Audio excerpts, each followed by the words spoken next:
Well, wonderful to be here, especially on a holiday weekend, and I thank everyone for coming and continuing with this wonderful investigation of the Heart Sutra, which is probably the most recited Mahayana prayer in Buddhism.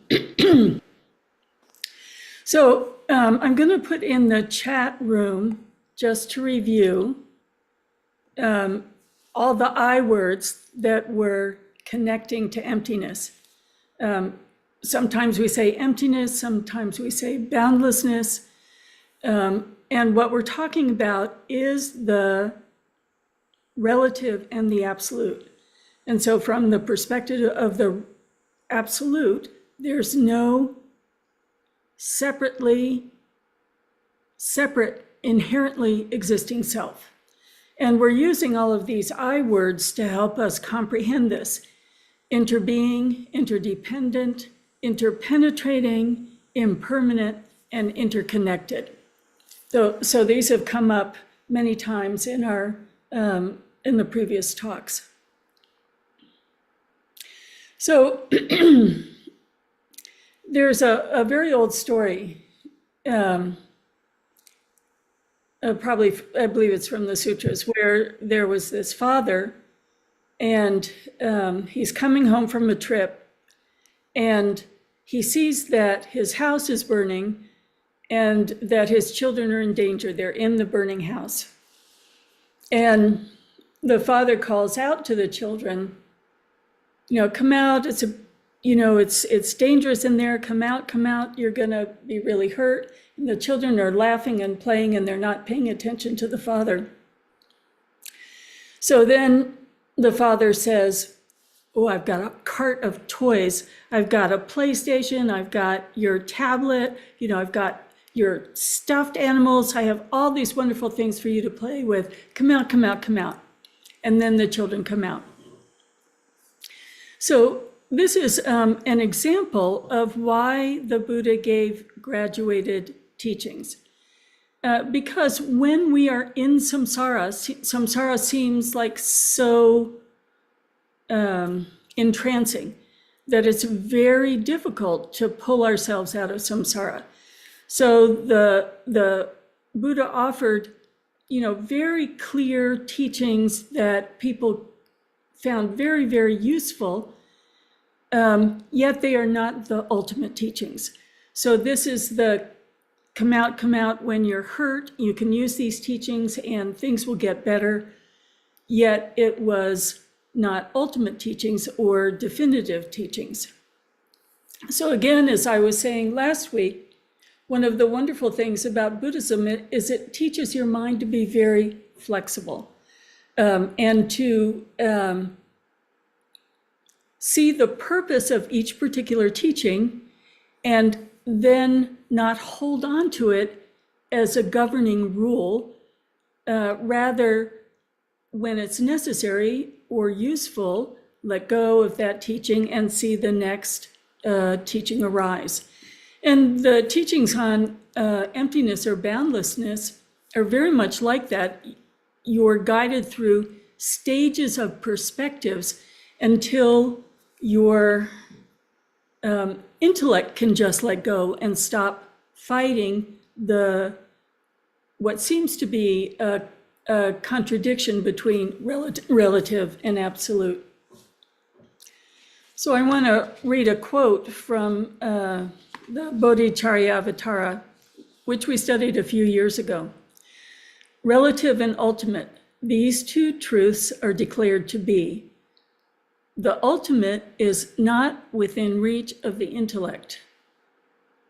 For intellect is said to be the relative. When ordinary folk perceive phenomena, they look on them as real and not illusory. This then is the subject of debate, where ordinary and yogis differ. So this is what we've been investigating all this time. What we perceive, and then when we contemplate it and look at it very carefully, find that it is in fact illusory. Yet another set of pictures. Yeah, I'll go right to the pictures.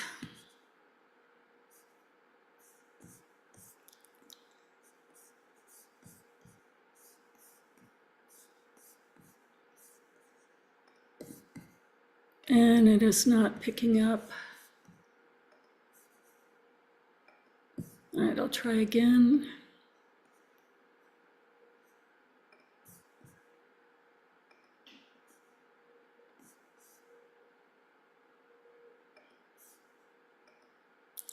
Okay, and here is our familiar example of relative and absolute. Form is emptiness, emptiness is form. So form is a series of causes and conditions, and emptiness or boundlessness is the true nature. So the particular verse that we're contemplating this morning, Thich Nhat Hanh refers to it directly as the 12 links of interdependent origination. This is the very clear teaching that's so helpful about how samsara works. And in many other translations of the Heart Sutra, it's written in code. So it's written something like no ignorance, no end of ignorance, up to no old age and death, and no end of old age and death. This refers to the 12 links of interdependent origination. And the text is saying, let's look at the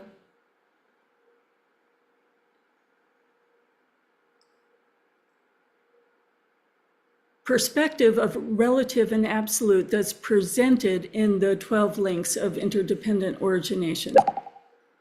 Let me go to the next slide. So we usually look at the 12 links of interdependent origination with this wonderful picture of the wheel of samsara. And this is painted on the walls of the entrance of every monastery. So just as you're going in, you're seeing this depiction of samsara and how samsara works. And so what we're looking at is a wheel of how samsara perpetuates itself. And I'm not going to teach this in detail because you'd want to spend quite a long time on it, but there's some parts of it that will seem very familiar to you. So at the center of the wheel is, okay, this is what it's all about. It's about ignorance, or the pig, interacting with the rooster, or attachment, or the snake, that is anger. And that our ignorance is always giving rise to the poisonous emotions and causing us to act in ways that takes us deeper and deeper into confusion. So on the right side, you see all of these people going deeper and deeper into confusion. But when we start to understand it, on the left side, you see people climbing out of their confusion. So we find ourselves in samsara, really subject to these basic propensities towards anger or attachment. And last week, we were talking about how the skandhas work, particularly how the senses work in terms of perception, how that's illusory. And then when we look at that in more detail, perception, like eyesight meeting a visual object, goes to, I like this object, I want this object, I have to have this object, I'm going to keep this object. So we see easily how attachment arises, and similarly, I hate this object, I don't want anything to do with this object, get me as far away as possible from this object. So anger arising. So when we're thinking of samsara propelling itself, we start to see how our basic ignorance leads to engagement in our attachment and aversion, and how that continually has consequences. This depicts the realms of samsara, and we are in the desire realm, but we have the hell realm, the hungry ghost realm, the animal realm, the desire realm, the jealous God realm, and the God realm. So hard life to easy life. And then along the edge of the wheel is how it actually happens. So we start with number 1 is a depiction of ignorance, confusion. In confusion, now we have a potter making a pot. So the confusion leads to action. So the potter is forming the pot. Our lives are formed by our confusion. And then the consciousness jumping around, the next life being formed, first in the womb, then the skandhas being formed, and then birth.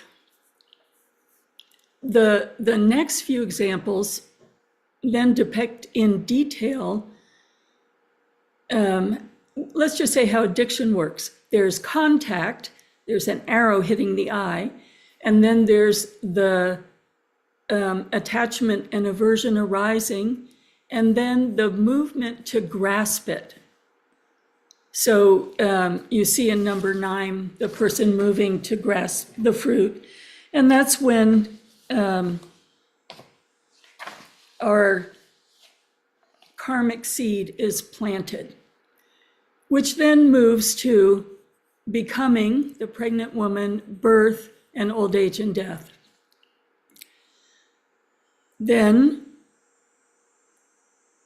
our ignorance propels us into the next life, in which we're experiencing the karma of the previous life, and we're starting to form karma that results sometimes in circumstances in this life and sometimes in later lives. And it's depicted as a wheel, so we see how it just becomes self-perpetuating. So here you see in the very center the ignorance, attachment, and aversion, and around the outer edge is all these stages of the 12 links of interdependent origination.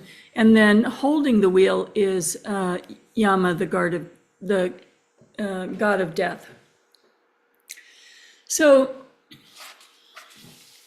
essentially, when we're looking at this from the perspective in the Heart Sutra,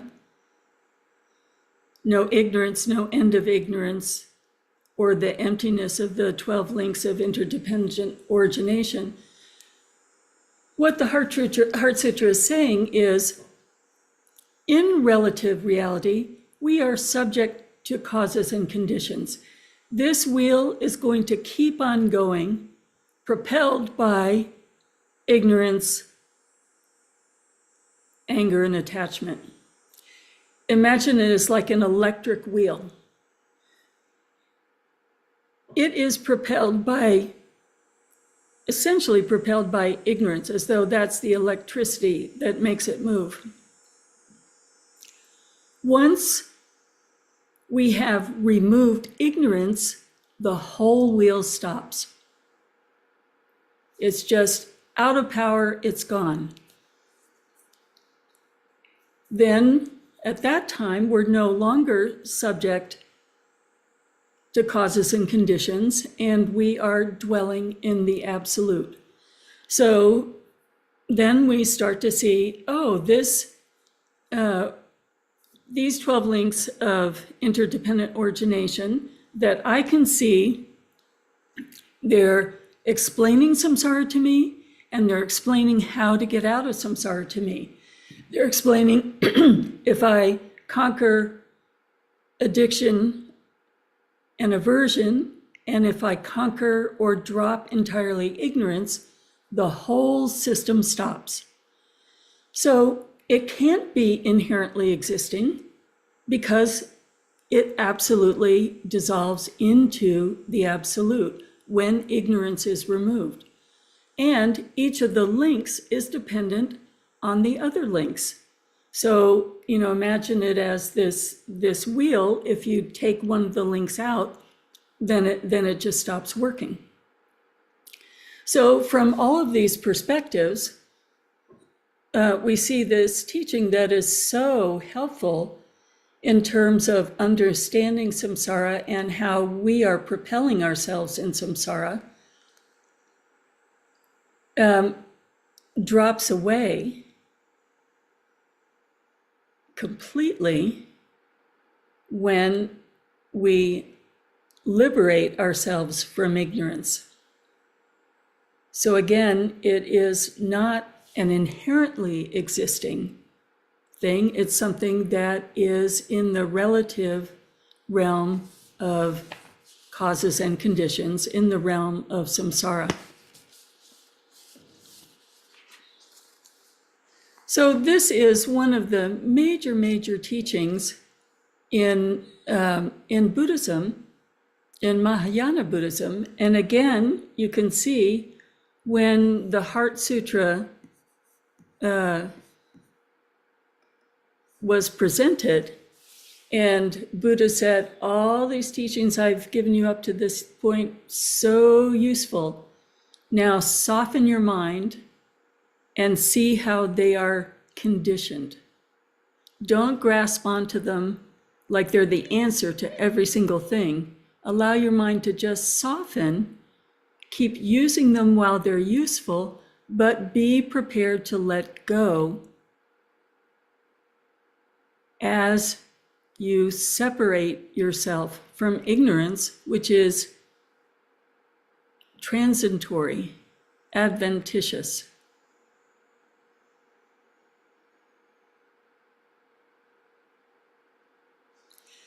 So I want to repeat the verses that we started with and then add a few more verses from Shantideva.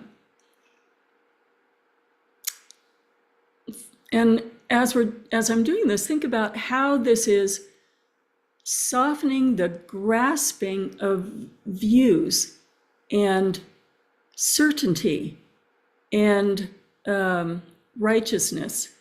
I know this is true. I experience this way. I know, how I get more addicted and how to get unaddicted. It's useful until it's not. We have to let go of the life-saving raft. Relative and ultimate.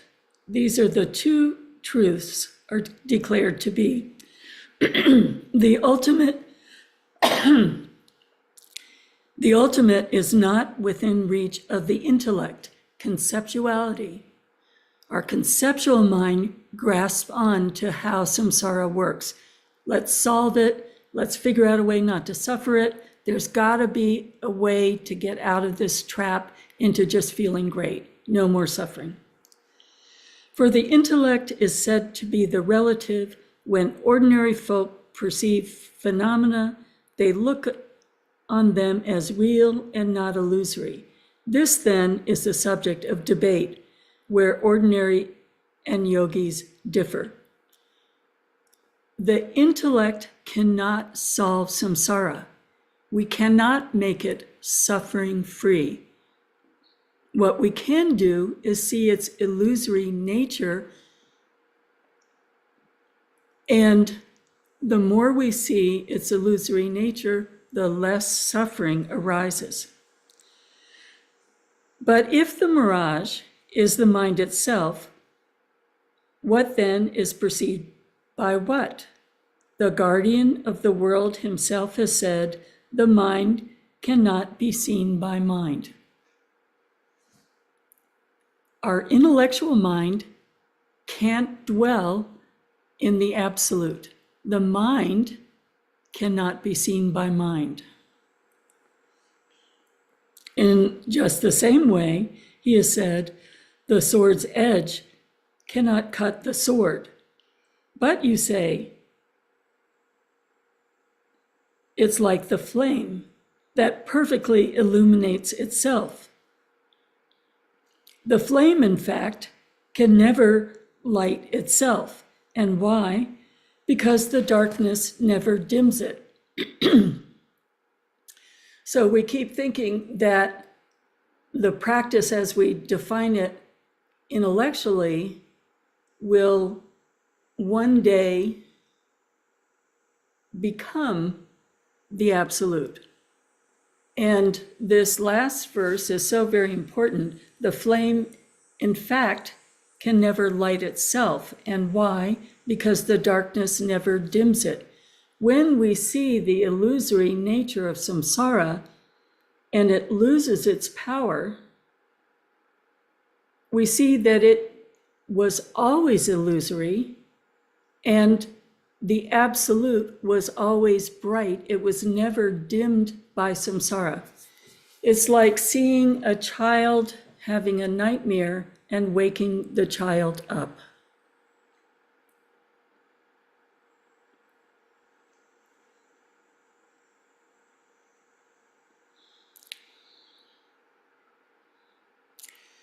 So let's sit with this, and I invite you to really sit with what it means to be really flexible, to see how teachings can be extremely useful and how, like a ladder, we have to let go of one step to understand the next step. So Buddha is saying to his disciples, there are all these things that are useful on your way out of samsara.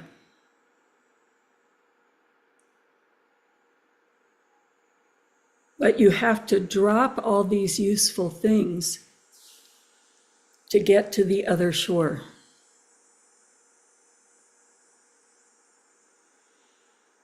Let's take a few minutes.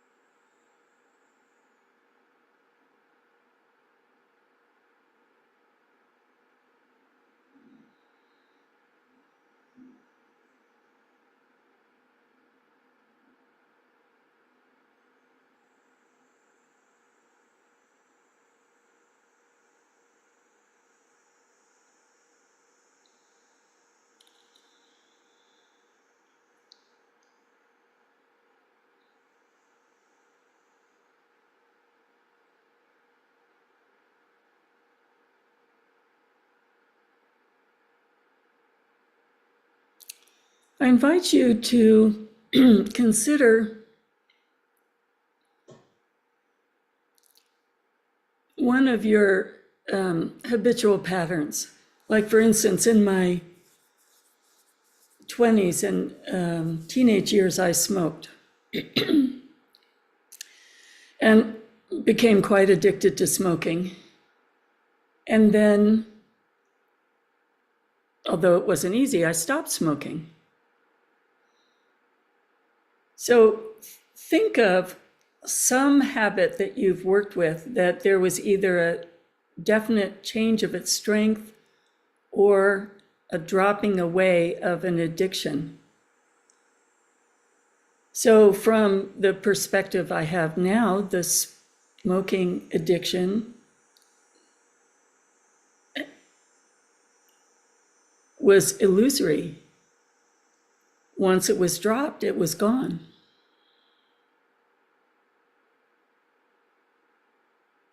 It doesn't exist anymore. Think of one way you can personalize this where you can see the chain of a habit driving you. And then when you worked with it and it's gone, it's as though from the perspective you have now was a passing moment. It's simply not there.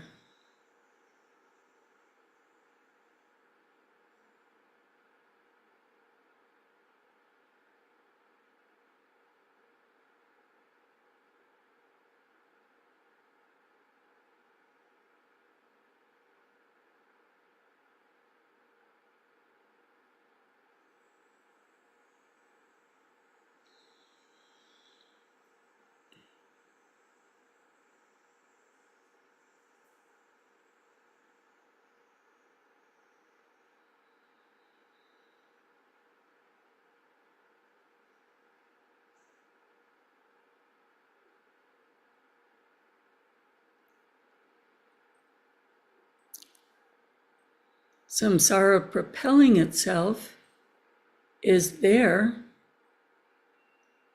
until first attraction and aversion, and then ignorance is gone. It was illusory, and as it dissolves, the yogis experience, or the enlightened ones experience, abiding in wisdom.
One example might be a treadmill. We're on the treadmill of samsara. We press the stop button, it stops. Okay, we will dedicate this and stop the live stream and then have a Sangha discussion. Bodhicitta, excellent and precious mind, where it is unborn, may it arise. Where it is born, may it not decline, but ever increase.